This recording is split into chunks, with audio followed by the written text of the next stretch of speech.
లేడీస్‌లో కొంతమంది chest workout చేయడం వల్ల చెస్ట్ సైజ్ డ్రాప్ అయితుందని చెప్పి, చెస్ట్ వర్కౌట్‌ని స్కిప్ చేయడం గానీ, చెస్ట్ వర్కౌట్ మేము చేయము అని చెప్పడం గానీ జరుగుతుంటదనమాట. సో, ఇక్కడ మీ చెస్ట్ సైజ్ తగ్గడానికి వర్కౌట్‌కి ఏం సంబంధం ఉండదు. ఎందుకంటే, సో, మీరు ఏదైతే ఫ్యాట్ లాస్ డైట్ తీసుకొని ఫాలో అయితున్నారో, ఓవరాల్‌గా బాడీలో ఆ ఫ్యాట్ లాస్ డైట్ వల్ల మీ బాడీలో ఫ్యాట్ ఎలాగైతే రిడ్యూస్ అయితదో, ఆ ఏరియాలో గూడా ఫ్యాట్ అనేది కొంచెం రిడ్యూస్ అవుతదనమాట.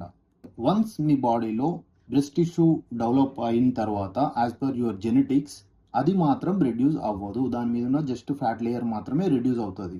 సో, ఇట్లా రెడ్యూస్ అవుతుందని చెప్పి భయపడి మీరు చెస్ట్ వర్కౌట్ చేయకపోవడం అనేది కరెక్ట్ కాదు. సో, మీరు అన్ని మజిల్స్‌ని ఎలా అయితే ట్రైన్ చేస్తారో ఆ మజిల్‌ని కూడా ట్రైన్ చేయడం మంచిదనమాట. ఇంకా లేడీస్‌కి చాలా ఇంపార్టెంట్ అనమాట. ఎందుకంటే బ్రెస్ట్ రిలేటెడ్ ఇష్యూస్ అయితే చాలా వస్తుంటాయి. సో, అట్లా రాకుండా ఉండాలంటే మీరు చెస్ట్ వర్కౌట్‌ని అయితే ట్రైన్ చేస్తుండాలి. స్కిప్ చేయొద్దు. మీరు ట్రైన్ చేసినా, చేయకున్నా మీరు చేసే ఫ్యాట్ లాస్ డైట్ వల్ల ఆ ఫ్యాట్ లేయర్ మాత్రం రెడ్యూస్ అయితది. సో, కాబట్టి మన వర్కౌట్‌కి ఏం సంబంధం లేదు. సో, అన్ని మజిల్స్‌ని ఎట్లా ట్రైన్ చేస్తారో ఆ మజిల్‌ని కూడా అలానే ట్రైన్ చేయండి.